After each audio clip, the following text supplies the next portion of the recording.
who have been living under illegal occupation for almost 64 years, with the hope that this knowledge will turn into action. We will be having a Q&A session after the talk.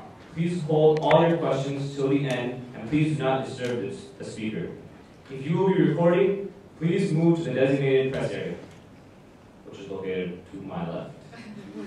Co-sponsors for this week include Students for Justice in Palestine, Afghanistan Development Project, Alianza, Student Pacific Asian Pacific Student Association, Central American Student Association, Dreams at UCI, Bazian, Radical Student Union, and Society of Arab Students.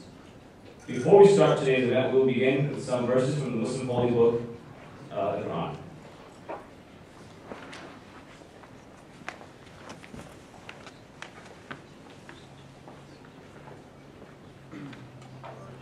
So before I begin, I just like to say that part of the reason why we recite the Quran before our events is because we derive most of our motivation and activism from the Quran, which is the holy book. Bismillah ar-Rahman ar-Rahim. سبحان الذي أسرى بعبده ليلا من المسجد الحرام إلى المسجد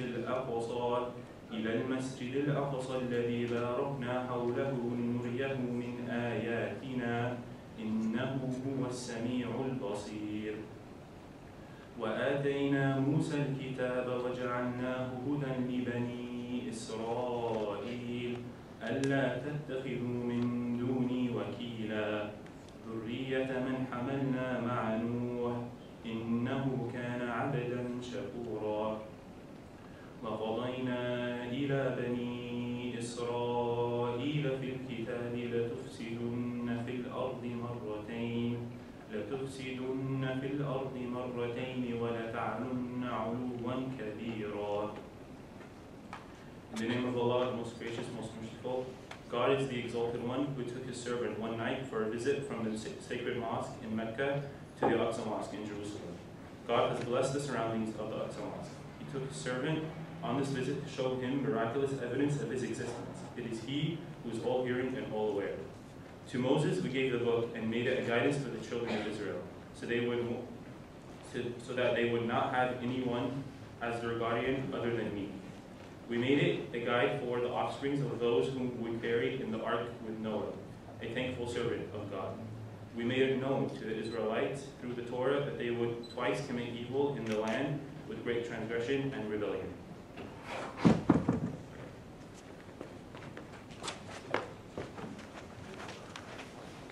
Thank you. Dr. Hatem Bazian received his PhD in Philosophy and Islamic Studies from the University of California, Berkeley. Currently, Bazian is a senior lecturer in the Department of Near Eastern and Ethnic Studies. He's the co-founder of American Muslims for Palestine. He's the co-founder of Zaytuna College, first liberal arts Muslim college in America. He's named one of the 500 most influential Muslim world leaders, and the list goes on. Without further ado, please help me in welcoming Dr. Hatem Bazian.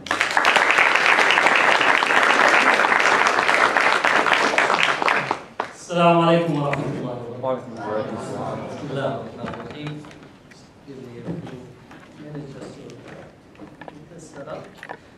Let me thank the MSA, the SJP, and the various clubs and organizations that sponsored this event.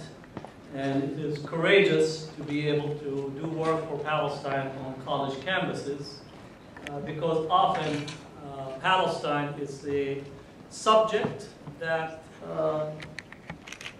gets considerable resistance, not only from those in Washington, D.C., but those who also manage and administer campuses.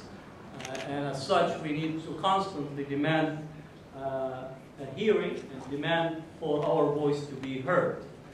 Palestine, and my talk today is about structured oppression and resistance. And for us to understand how the Palestinians live under occupation and how they have continued to suffer the dispossession beginning in 1948, and we're right now about to enter the 64th year of the Nakba, where 750,000 Palestinians were expelled from their land. When we speak about types of oppression, there is military and security-related oppression, legal and administrative. And when I go through what I will be covering, we'll understand what each area of oppression points to. The military occupation. And I know in some circles they still don't recognize that there is an occupation. And for anyone that doesn't believe that there is an occupation, I recommend a 12-step program for them to realize that there is an occupation. The occupation in Palestine is enforced by the Israeli Defense Force, the border police, and the civil police. Practices they use are might, force, and beatings.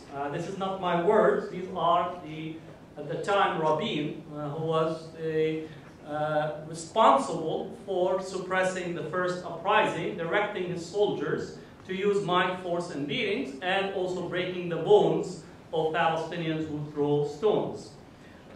This process usually overwhelming and disproportionate violence and the use of administrative detention. Today there's approximately 2,500 Palestinian prisoners, and in here to say prisoners implies that they are guilty of a crime. These are political prisoners having done nothing other than resisting their occupation, akin to Nelson Mandela being put in jail for no other purpose other than saying no to apartheid in 1963-64. Administrative detention is a euphemism for somebody being arrested and put in prison without any due process of law. And this is at a time where Israel always says that they are a democracy, and the word, you could say, hypocrisy is much more apt to the description of what takes place. The military apparatus inside the occupied territories, there's 500 to 700 checkpoints, and these are checkpoints that to strangle and dehumanize and humiliate the Palestinians on a regular basis. Anyone that visits Palestine, and if you visit and you have an American passport, I ask you not to use the American passport for easy movement, but rather to go what the Palestinians do, and to stand in lines to understand the process these checkpoints are intended for. The security fence and the apartheid wall. The Israelis use the term fence, and this use of the term fence is actually because in America we know that good fences make for good neighbor, white picket fence. So a fence has essentially a positive connotation in American discourse. But essentially it's a wall, it's an apartheid wall that is intended to exert maximum control over the Palestinians. The blockade of Gaza. Gaza is totally blockaded by the Israelis. And I know that somebody's going to stand and say it's because the Palestinians commit violence. The highest form of violence is an occupation. And therefore structured violence is what Israel practices on the Palestinians.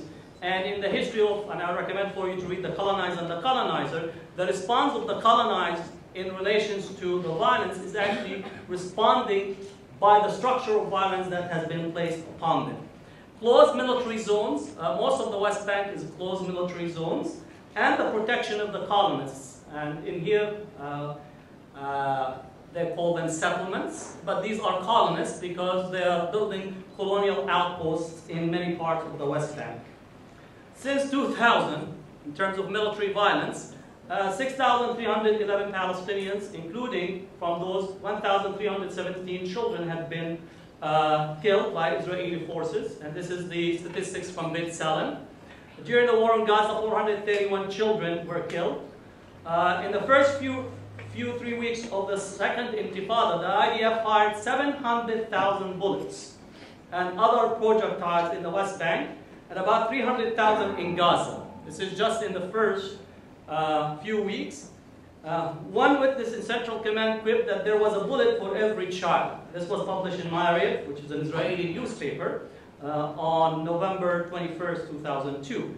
Tens of thousands of shells have been fired into Gaza, and we could see the level of destruction that have been visited upon the Palestinians. Military target and the Goldstone report. The Goldstone report actually looked at what has been done inside Gaza. And what we find is that hospitals, health workers, farmers, factories, and civilian infrastructure has been hit. And in here on a side note, similarly, the United States in its invasion of Iraq targeted many of the civilian infrastructure. And as such, we need to pose the larger question about the use and the modern warfare that is being deployed and the type of violence that has been visited and who's actually being targeted systematically. The Goldstone report also said that Israeli forces committed willful killing, torture, or inhumane treatment. That's something that also been documented. Also, Goldstone accused Israel of depriving Palestinians in Gaza of their right to subsistence.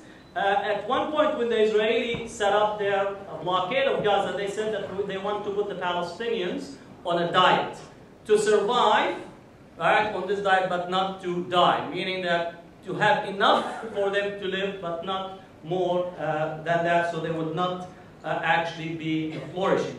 The missions considers the plan to have been directed, at least in part, at the people of Gaza as a whole, meaning to punish them because they voted for the party, meaning Hamas, that the US and Israel does not see to be the right partner in the region. And punishing the Palestinian civilians is contrary to the international law, even if you disagree with the party that was elected. Consider if somebody disagreed with the election of George Bush and meted punishment on the American public, especially in California where we didn't vote for him, and saying that is a legitimate response. The siege of Gaza, the whole of Gaza's civilian population is being punished for acts for which they bear no responsibility. 80% of the Gazans are food dependent, meaning that they have to depend on food to be brought to them by international aid community. And at this point, we need also to think that many think that the Palestinians are in need of food aid. We don't need the food aid, but the conditions that have been placed upon us need for people to bring food in there. If the siege is not there, the occupation is not there, Palestinians have the highest per capita rate of education. They have the highest rate of innovation and business entrepreneurship across the Middle East. The unemployment in Gaza actually reaches about 70 to 75%. There's no freedom of movement, no allowance to rebuilding since the attack on Gaza, no redevelopment, collapsing education. 90% of the water is undrinkable. This is according to Amnesty International. 12% of child deaths caused by diarrhea, and 95% of children experience nightmares or bedwetting even at the age of 14 or 15 years old, and we have also high rates of stunted growth. I know somebody's going to stand up and say, this is we need to blame Hamas. Well, that's an easy way out, because if the structure of siege is set up in there, meaning there are people at the higher up at the Israeli government level that are deciding who should live and who should die by maintaining this siege intact.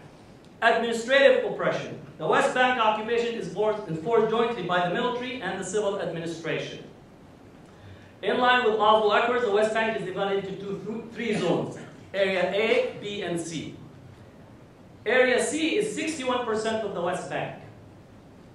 Area C is 61% of the West Bank, and is under full Israeli civil and military control.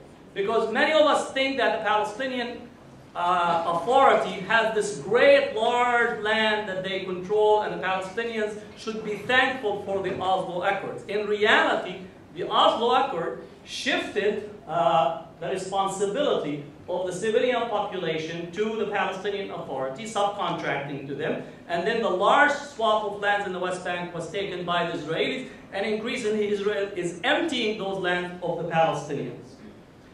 Palestinians live by permit, and this is for the comparison to South Africa. South Africa had the pass law, where to move from one area to the other, you're subject to the pass law. Palestinians are subject to a permit. You have to have a permit. You can't move from one place to the other. Even our cars have a distinctive license plate. Talk about even cars having an apartheid notions to it.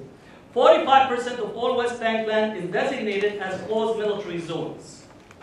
State lands or nature reserves, all of which are barred to Palestinians.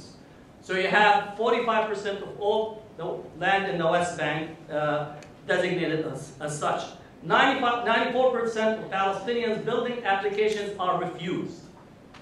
So 94% of applications. So some individuals will apply from the 1970 to build or expand, and only 6% are granted this permit.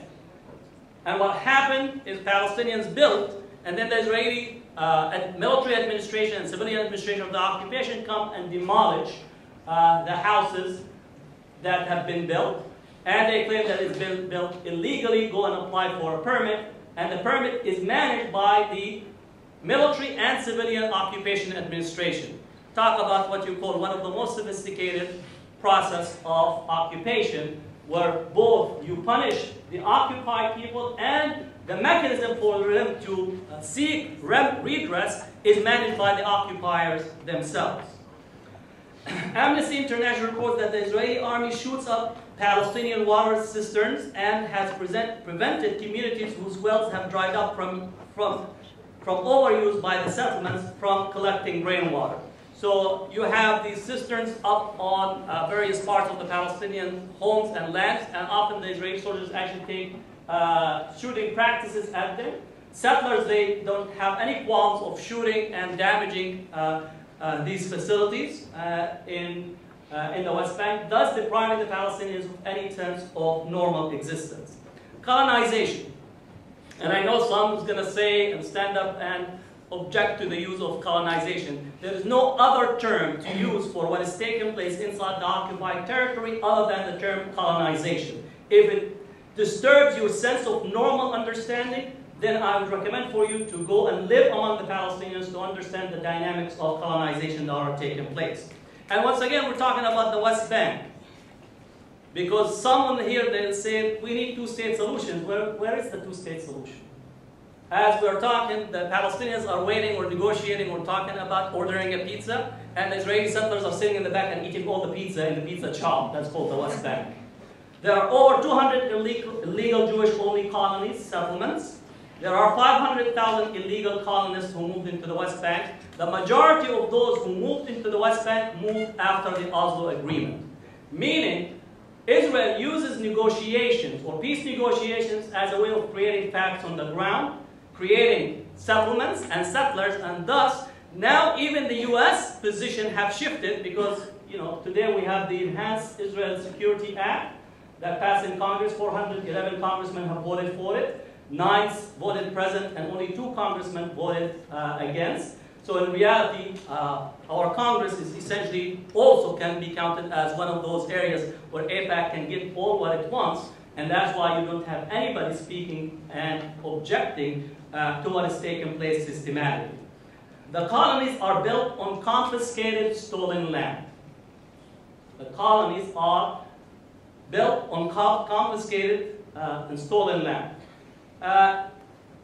If you go to the West Bank, all the settlements that are built in the West Bank, according to the 4th Geneva Convention, are illegal. No occupying power has the right to move its civilian population to the occupied lands that it occupies. This is a principle that the international community came into after the Second World War because of the atrocities that Hitler have committed in Europe.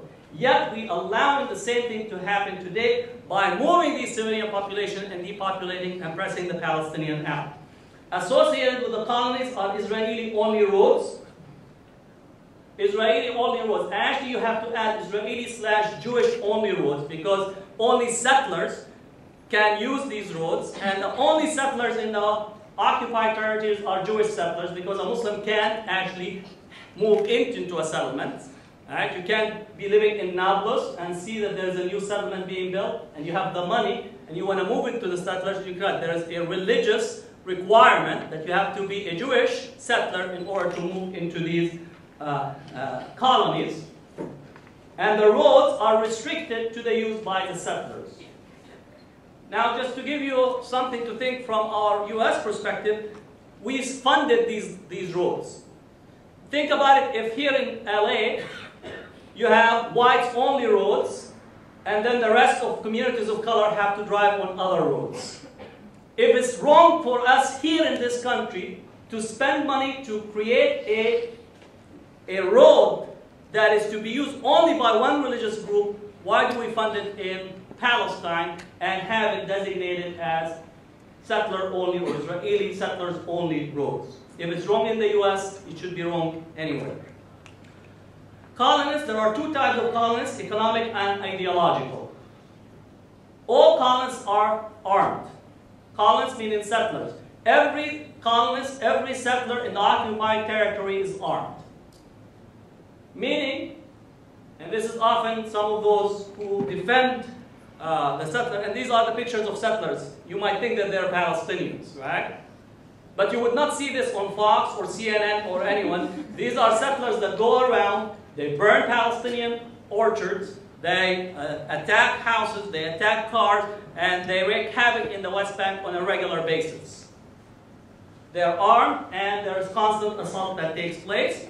In addition, if you think about the settlements and the settler process, over the past 27 years, 1.2 million trees were cut and uprooted to make way for the settlements and make way for the apartheid wall. Now, I know we're in California and here we love to hug trees, and I'm coming from Berkeley where we hug a tree every day. But have you heard anyone from the Sierra Club or the Hugging the Tree Association, which I love, speak about this issue, speak about 1.2 million trees being uprooted? Some of these trees actually date back to earlier than the time of Jesus. Meaning some of these olive trees been there for thousands of years, because it's one of those oldest places where civilization have developed. The more insidious part is some of the settlers actually uproot the trees and then they take them into Israel proper and sell them in the market for people to replant these trees. This is the first time where actually trees are uprooted from an occupied territory and sold in the cities and towns of the occupying power, which is Israel. I cannot find any other instance of such systematic use of, you can't say it other than environmental terrorism being practiced on the Palestinians by uprooting and taking their livelihood. The rule of law. Palestinians live under Israeli military law. Palestinians live under Israeli military law. Colonists live under Israeli law, under Israeli civil law. That what constitutes apartheid. You have two people living in the same area. One is administered or have military law applied to them, and the colonists who moved there illegally are subject to Israel's civil law. Colonists can vote, Palestinians cannot. And I know somebody says, well, Palestinians, they're occupied people. Israelis say they're not occupying. They're there by right, meaning they call it Judea and Samaria. So, if you're not occupying people, then give them the right to vote. If you don't give them the right to vote, then they're occupied. If you don't give them the right to vote, they're occupied, then either you're dealing with apartheid, or you have to find something else to describe. And that's why the Israelis want to have their cake and eat it. They want to occupy people, but they don't want to admit that they're occupying. And that's why I constantly recommend for them a 12-step program. We have a 12-step program called Occupation 101 to actually realize that if you have a people in there that doesn't have the right to vote, that is subject to military order, that you have a whole infrastructure of checkpoints, that they have a permit that they have to show you in order to move from one place to the other, that you have a whole infrastructure around it, then what do you call it? If I would be interested in the language, right, that is used. Now this Rafael Hatem said, when we have settled the land, all the Arabs will be able to do about it will be to scurry around like drug cockroaches in a bottle. We declare openly that Arabs have no right to settle on even 1 centimeter of Iraq's Israel. Right? So Rafael Hatem is Israeli chief of staff, so it's not something that, you know, who was speaking at 7-Eleven around the corner. This is at the highest level of the Israeli structure, speaking exactly of what they want to do. The seam zone, right, which is an area around the wall and around the various settlements. Approximately 260,000 Palestinians living in 81 communities are trapped to the so-called seam zone, right? Meaning in very finely confined areas. A further 98 communities comprising 312,000 people are surrounded by the wall, settlements or colonies or other illegal Israeli infrastructure. In villages in seam zones, pregnant women usually leave their homes a month early as they may not be able to cross the checkpoints for hospitals.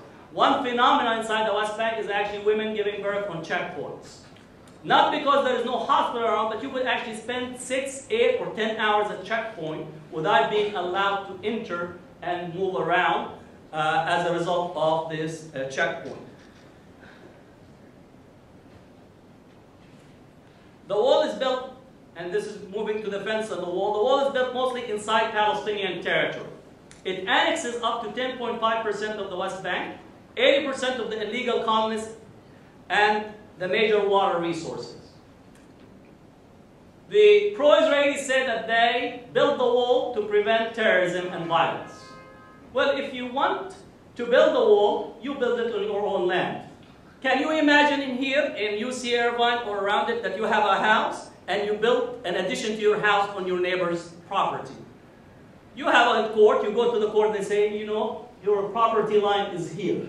You cannot build a wall in here. And even if you have a tree that extends over your fence, right, you go to the city and there's a municipal regulation saying you need to cut the tree if it protrudes on your neighbor. So Israel built the wall on 10% of Palestinian land. It also built the wall to take most of the water resources, 80% of the water resources that are in the aquifers right on the north and in the hillsides.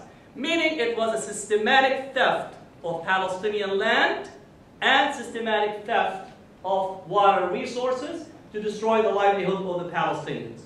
Also, the wall separates East Jerusalem from the rest of Palestine by means of building this. Some communities and towns are entirely surrounded by the wall, making their future unviable.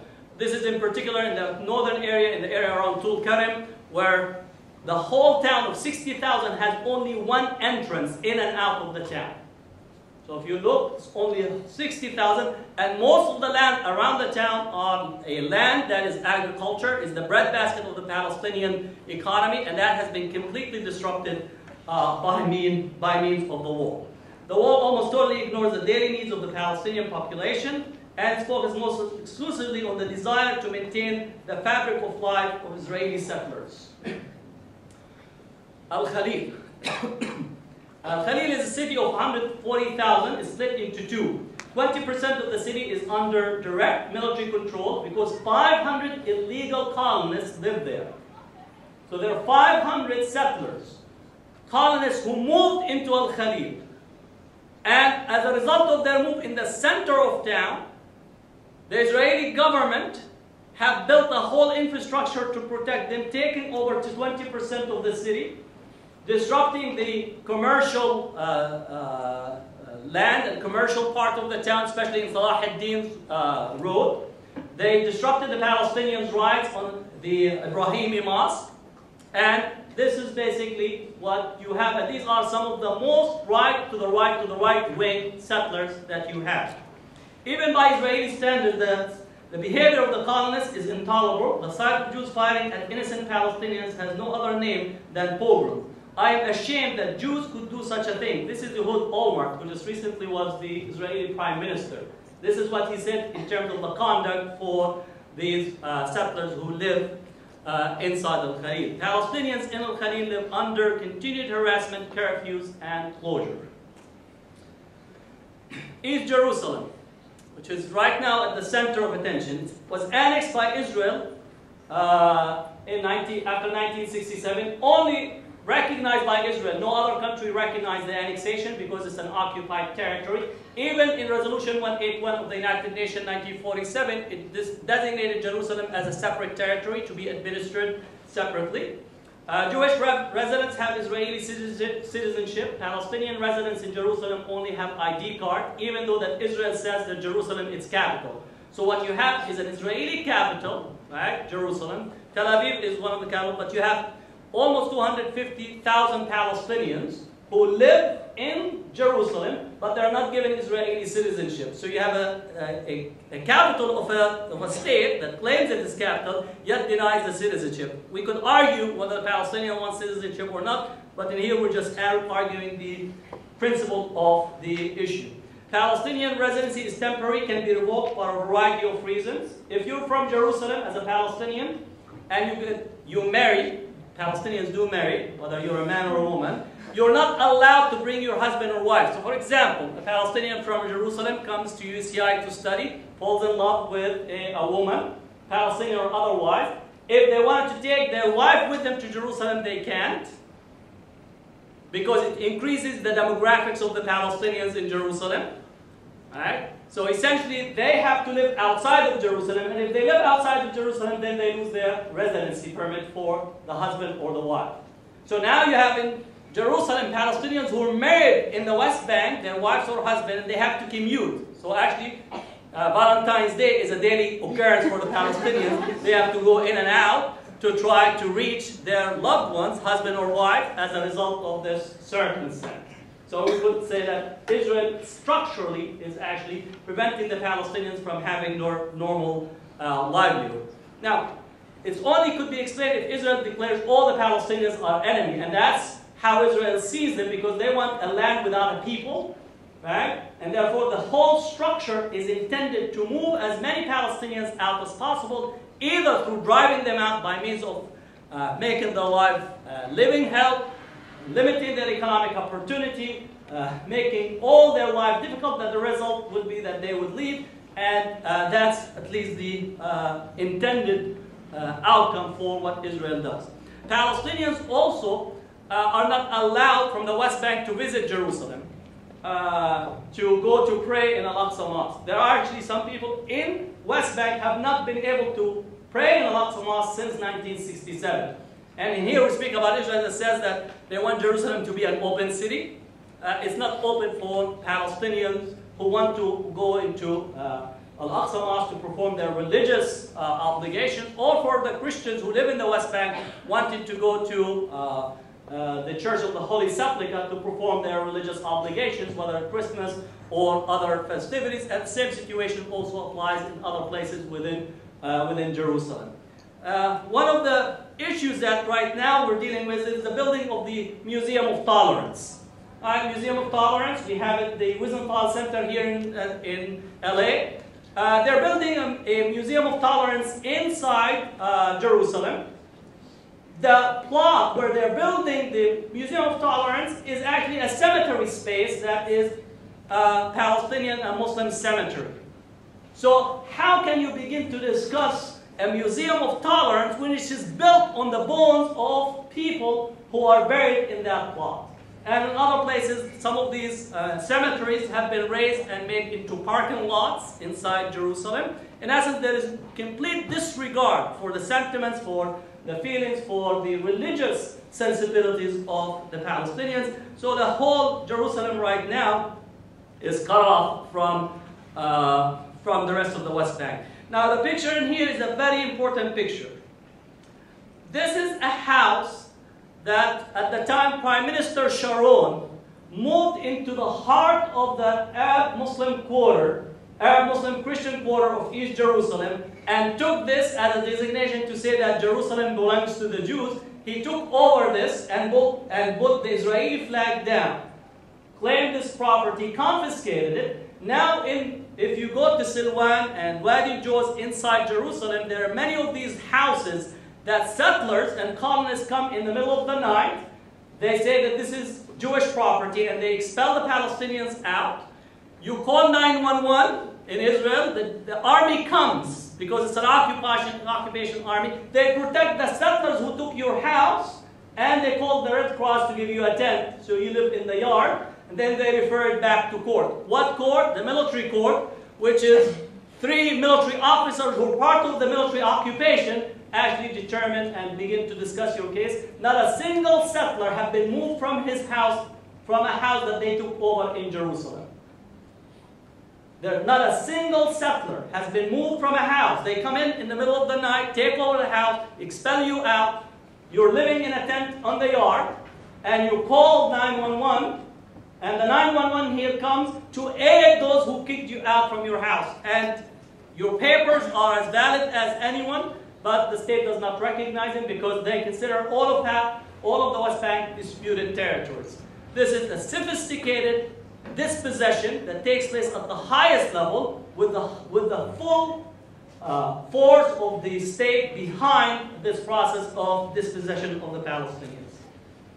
The rule of law, house demolition, residency and citizenship, family unification, curfews and closure, property and administrative detention. This picture is of a woman who was about in her wedding day, and they came to demolish the house because it was built illegally. Usually they give you 24 hours, and 24 hours is actually, sometimes it's generous. Sometimes the order comes in and the bulldozers are there. Let me give you one of the most insulting and insidious part of it. The actual Palestinians have to pay for the cost of the bulldozer that demolishes their houses. So the state brings the bulldozer to demolish your house, and they bill you for the bulldozer that is demolishing your house. In which legal framework can this be justified? I know some would say, well, we're returning back to our land, and therefore Palestinians are illegal occupants for the past 2,000 years. Well, if this is the principle, then we have a lot of discussion to take place before we understand what is justice, what is values, what is God's promise, how would you understand our scripture, and how do we understand the value of the land in relation to scriptures that gives right of territory. All colonial programs have God on their side. God, it says, God told me to dispossess you, is what we told the Native Americans in here. So when you utilize God, therefore, what you're essentially saying is beyond questioning. Everything in a human discourse is subject to be questioned. Everything. And this is basically what you have.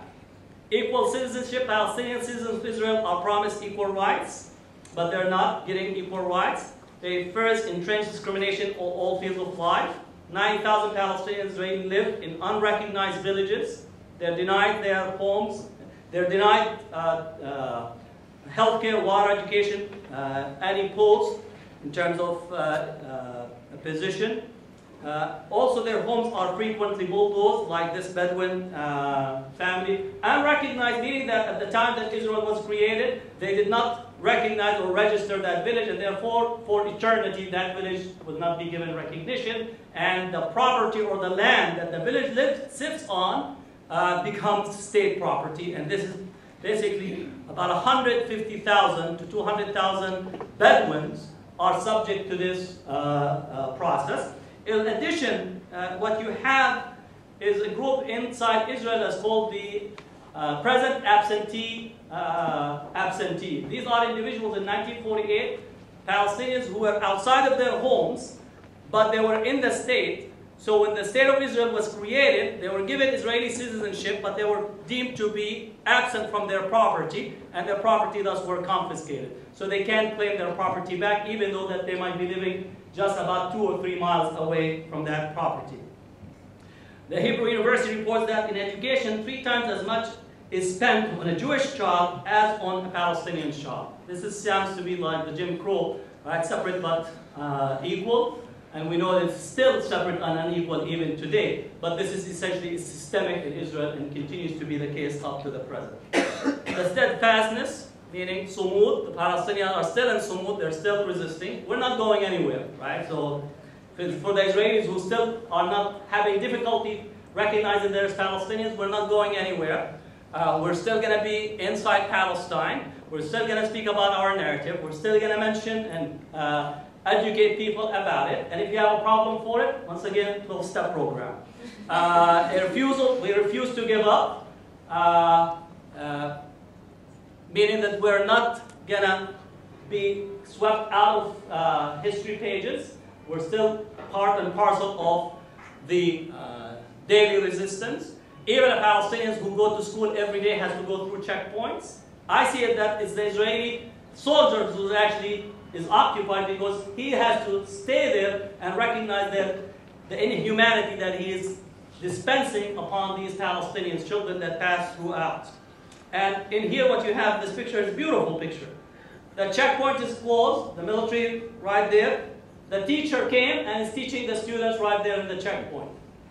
If that is not a sign of steadfastness and resistance, I would say the Israelis need to go and read their history and need to go and look at the Warsaw Ghetto and what was their history of resistance to understand the Palestinians.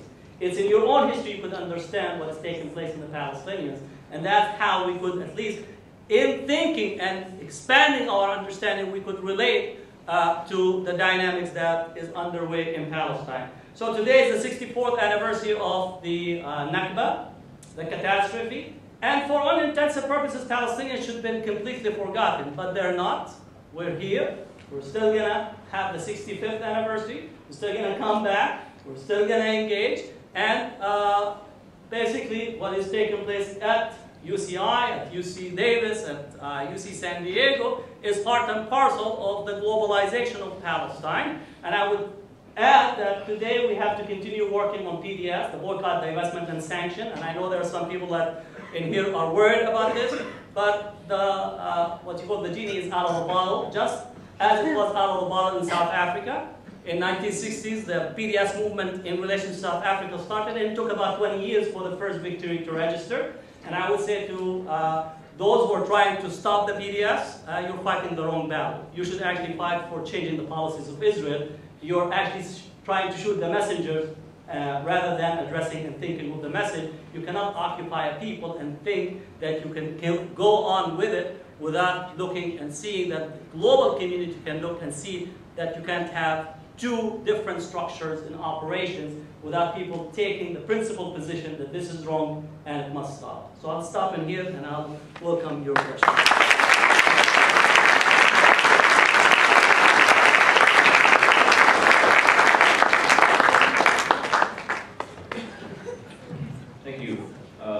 We now have time.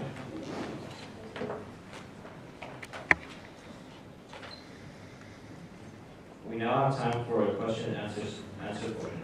Please keep your questions concise, relevant to the speaker's topic, and respectful of the speaker. After you have asked your question, please take a seat, and the speaker will only answer after you have seated. Any questions?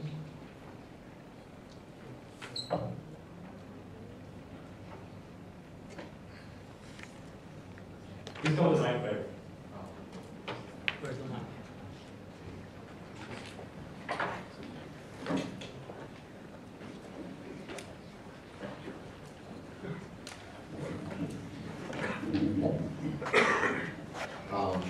I don't know if this is relevant or not, but can I ask about Saudi Arabia?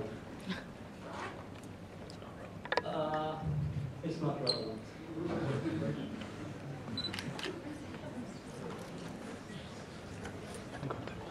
Can I just ask from over here? I'm pretty loud. All right, so when Israelis expropriate Palestinian land, is there any form of compensation? There's no compensation whatsoever because the settlers, and in particular, some of these settlers belong to some of the most extreme configuration of Israeli political landscape. They believe that they're in there by right, and that land belongs to them. And therefore, the Palestinians have no right. In essence, it's the Palestinians who are the occupier of their land. So they push the Palestinians out, and there's no compensation whatsoever. And more so, if there's any damages or anything that takes place, the Palestinians are billed for any damages or costs associated with protecting the settlers who stole the house or the land from Palestinians.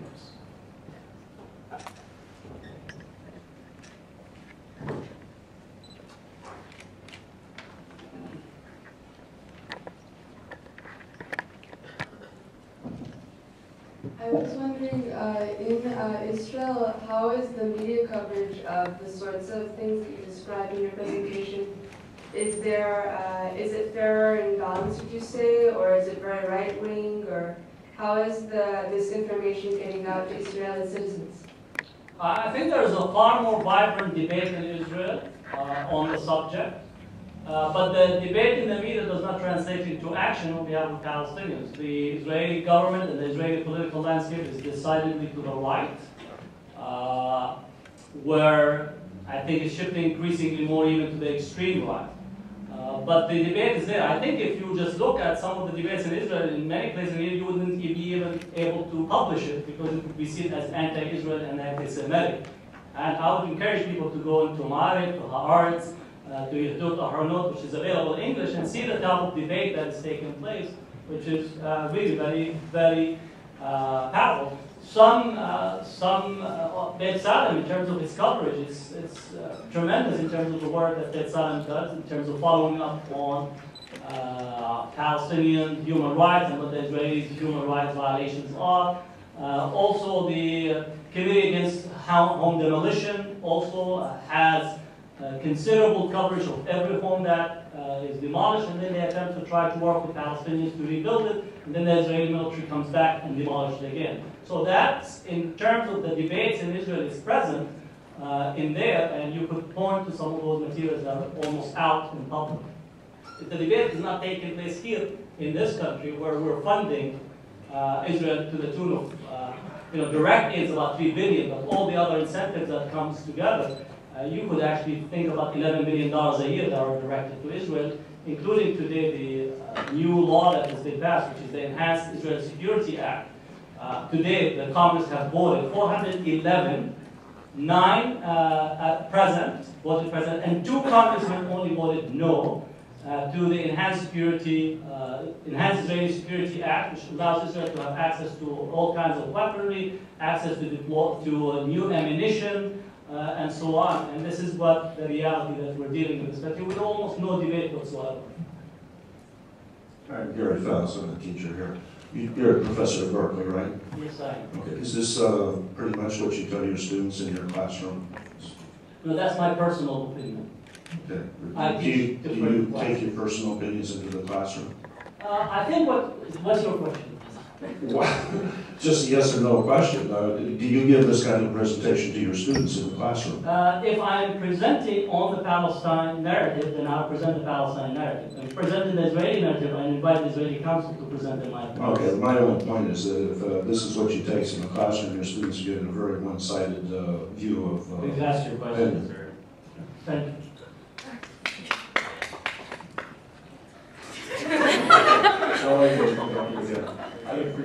It's less of a question, more of a request. Could you speak a little bit about the hunger strike, the speech, the 71st day now, and also for in solidarity here in the United States tomorrow? Yeah, there's 2,500 Palestinians who are on hunger strike in prison. 7 of them have been in a hunger strike for almost 64 days. Another one was 54 days. And these are individuals that are on what's called administrative detention, meaning they have not been in court, they have not been subject to any legal proceeding. What the Israeli military administrators said that you are subject to administrative detention and therefore you are locked up, and usually it's for a renewable periods. And some can go up to 6-7 years without being able to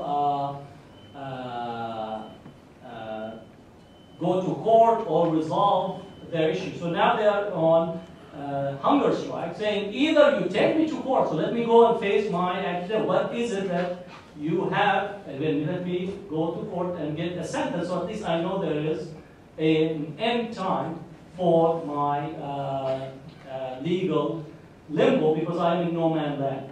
So tomorrow there is an International Day of Solidarity with the hunger strikes that prisoners are undertaking in Palestine.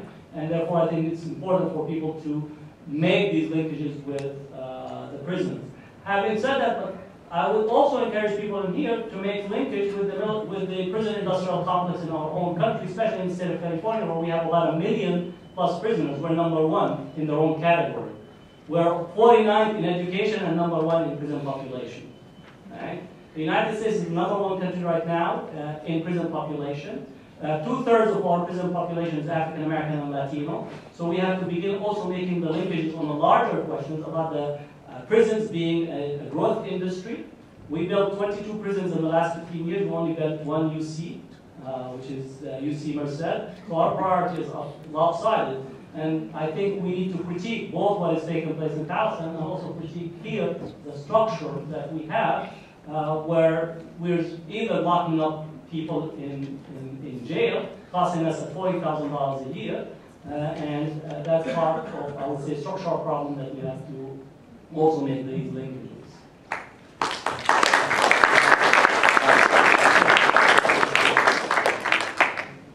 Any further questions? How would you describe the current resistance as far as solidarity and where they get their monetary support from? Where they get the monetary support, you don't, well, monetary support is not really what's needed. What you need is people courage to come and stand up. And I would say the international solidarity movement, the Gaza siege has been very tremendous in making the work and the effort in showing solidarity with the Palestinians and being very effective in making the issue or putting the issue on a global agenda. And I think that's where a lot of the effectiveness is coming on the international scene. On the Palestinian side, I think the civil society is very vibrant in Palestine. Even under occupation, Palestinians have been very resilient. They have organization. The student scene is very active, very engaged. And also solidarity within 1948. There are some progressive voices within the Israeli society, like likewise are linking with the Palestinians. So it's not a matter of the monetary resources, it's more of the courage that people are showing that is really bringing about more engagement with Palestine. And I see it here on college campuses. So do you think the various Palestinian factions are united? But you don't need to have united factions in order for us to support to be in solidarity with the Palestinians. In South Africa, the South Africans were not united across the board, but what they were united is in their opposition to apartheid. So let's not use the division among the Palestinians, just like the division among the South Africans, as a way for us not to engage in solidarity with the Palestinians. We're in solidarity because their cause is just, not because their leaders are defective. I believe one of the big turning points, though, in South Africa and the end of South African apartheid was solidarity, physically amongst the various races and... Where? In South Africa? South Africa. But that did not come about until 1989, 1990. Prior in 1975, 77, during the 70s and early 80s, you had major opposition. And don't forget that we have Chief Buthelezi, who was being taken across by the South African to indicate that the blacks are happy with the homeland, the five homelands, and he was being promoted as the voice of South Africans. So you had a whole infrastructure, and that's what we often fail to recognize in the dynamics, that in any occupied people dynamic, there will be many oppositions and many threats, because the structure of occupation also makes those things possible, and as such, to prevent the solidarity that might emerge in the long run. For us in here, we need to say that their divisions are present, and we need to take account of it, but the overall or overarching principle is that we are for justice, right? And we want to promote justice. We speak about what is occurring, and we hope, or we urge the Palestinians to reach a level of understanding and solidarity among them. Do you believe that justice is possible? I'm sorry to cut you off, but if no one else has any other questions, then I'll let you speak. No? Yeah, I was wondering if you would be so kind to highlight the extent and continuity of financial and military aid, U.S. financial and military aid, to the apartheid state of Israel to occupy the people of Palestine for 60 plus years, especially at a time when perhaps you did not get a raise in UC system for a while, and so is our good friend, the other teacher from UC. And our children are being penalized for simply desiring to go to school. I believe there are students who are hunger striking in this state now. So in light of all this, if you would be so kind to enlighten the active complicity of our country in supporting a Zionist apartheid state of Israel. Well, on one direct, we give Israel directly every year $3 billion check. Right? Now, this $3 billion check, every other part of the U.S. government, when we receive funding from the government, we actually get installment. So let's say if we got a grant, let's say UCI got a grant from the US government for, a building or for a particular project, 500,000. You get it installment, often. Even states get their funding installment from the federal government. Israel is an exception. They get their funds up front, and Israel takes those money and invests them, and they generate from the money that we borrowed from the Chinese. They take our money, which we borrowed from the Chinese, then they invest it and get actually returned from that investment. The $3 billion is divided into a pot for economic aid, another pot for military aid. In addition, all of your major Zionist organizations in this country, their aid to Israel is tax deductible, including Friends of the IDF, Friends of the Israeli Defense Force. You could donate money to support the Israeli Defense Force. Right? So that is tax deductible, which essentially we are, as a collective citizens, are subsidizing, supporting the Israeli state by means of tax money that is taking place. So that's another pot. A third pot of money is what we have is forward deployment of equipment. The United States forward deploy equipment in Israel, which everybody in Congress knows is basically it's the storage house for Israel to access anytime they want. So you have equipment, military, and so on. Israel gets a part of that. Fourth part, this aspect of joint military development contracts. So for the U.S., and these are done because congressmen, as a group around the country, are some of, I would say, they put their finger to the wind and that's how they go. And for many, they have no spine. Even though that spine is the most beautiful part of the human body, many of our congressmen, that part has been missing for quite some time. So you have that part of forward deployed equipment in addition to this joint research, which Israel has complete access to that joint research, and it's in the millions of dollars. The fifth pot of money is what's called United States Aid, United States Agency for International Aid and Development. In many of the funds that are given to Egypt, Jordan, and the Palestinian Authority, a certain percentage of that aid has to go through Israel to link Israeli economy to Jordanian and Egyptian economy to facilitate creating a new elite in the Arab world. That's also another pot of money that Israel gets. 6. Does anybody know our beloved Senator Cranston? Anybody know who Senator Cranston? He passed away. But he was our senator from California. There in the foreign appropriation law, right? There's a law called the Cranston Amendment. And as students, you just like should be so incensed with that. Cranston Amendment. Because yesterday Congress have blocked reducing the interest rate on student loans, right?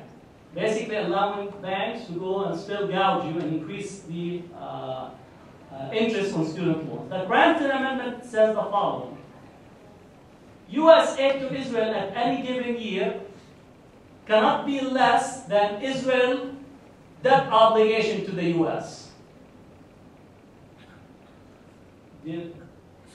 So, if the U.S. is going to give Israel this white paper, and Israel owes the U.S. a white paper, then U.S. is obligated by this law is to give Israel a yellow paper with it, so Israel can give us back the white paper and keep the yellow paper. Which means Israel have taken what's called loan guarantees. Does anybody remember loan guarantees? Where U.S. took money, right, and guaranteed Israel loans. Anytime that the U.S. is actually guaranteeing any money, we're basically going to the Chinese and begging them to give us money. That's the reality of today. So what we essentially did is actually guaranteed Israel's loan guarantees, basically stood behind it and funded it. And as such, we are paying ourselves by that loans that we extended to Israel. Most of those loans essentially made their way to settlements and settlers' activities. So that's a big pot of money that are loan guarantees that adds to it. And this is once again courtesy of our beloved Congress. Right? They talk about the bridge to nowhere in Alaska. Talk about a freeway to nowhere going back to Israel, nobody poses a question. As those Republicans and Democrats, when they speak about the bridge to nowhere, tell them, how about the bridge to Israel that is billions and billions and billions, almost $132 billion that have been channeled to Israel and no questions asked. Last pot of money. In the war on terrorism, now Israel is the go-to experts in training our security forces on dealing with terrorism, including our local police. So in the Bay Area, they had a training program where the Israeli security forces were brought to provide training on how to handle terrorism and how to be able to be effective in combating terrorism. And as such, that's another avenue of resources that have been channeled to Israel through the whole process of training in the area of terrorism and counterterrorism. Now, certain part of terrorism has to be understood that there are some legitimate areas that has to be provide training. But in here, Israel's interest in it is to stereotypically develop an understanding among the American security forces that it's the Arab and Palestinians in particular, with a particular stereotypical image of Muslims, are to be the ones to be watchful for. Even though the 19 hijackers who hijacked the airplanes actually went extra way to actually dissimulate themselves, not to look Muslims, while the Israelis who provided the training actually tried to construct the stereotypical image, which actually the terrorists themselves tried to not look like that. Right? And that's where a lot of issues relative to this training has to be questioned because it's Islamophobic in nature. And I have a whole presentation about the Islamophobic connections in relation to the pro-Israel, because the production of Islamophobia in the United States has been decisively articulated with heavy presence of the pro-Israel organizations and individuals. They spent almost $42.6 million in the past 10 years. And I remind you, in 2008, when President Obama was, or when Obama as senator was beginning to run for office, the Clarion Fund, also with another organization from the settlements, distributed 28 million copies of the the documentary Obsession, the Islamic Jihadist War on Islam, and they distributed it in swing states across this country because they did not want Obama to win because they accused him of being a closet Muslim and that he would not be good for Israel. So that was in 2008, and the Clarion Fund is decisively was engaged in the promotion of Islamophobia, and similarly in the 2010, this was likewise deployed. Time for one more question.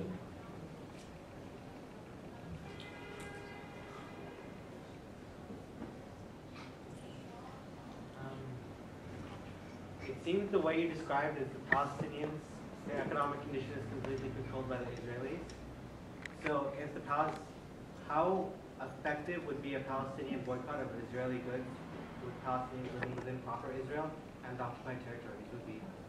Well, they try. There's constantly boycotts and divestment taking place in Palestinians. But the Palestinians inside the occupied territories are subject to the constraints of the occupation. That constraint should not make us analyze or say that, well, if the Palestinians are not undertaking the boycott, why should we in here do that? Why? Because their conditions are different than us. Similar to the South Africa during the apartheid, there are some circumstances where they had to purchase goods and services from the apartheid system because they're locked in the system. This did not prevent the solidarity movement abroad to be very strong, and also the South African blacks at the time saying, no, we want you to support the divestment movement, we want to support boycotting South Africa, even if it is at the cost of impacting our own economic well-being in the short period of time. So we have to make sure that those issues are not balanced, because some of the pro-Israelis are saying, oh, you're going to hurt the Palestinians and so on. Don't fall for what you call this bluff. There's a bigger issues in it. The bigger issues that you have an effective occupation, you have an effective total control by the Israeli military machine that determines the daily life of the Palestinians more so than anything else, and therefore the Palestinians have no other option other than to engage and purchase these goods and services for their normal daily lives. That exhausts our time. Can I get another round of applause for our speakers?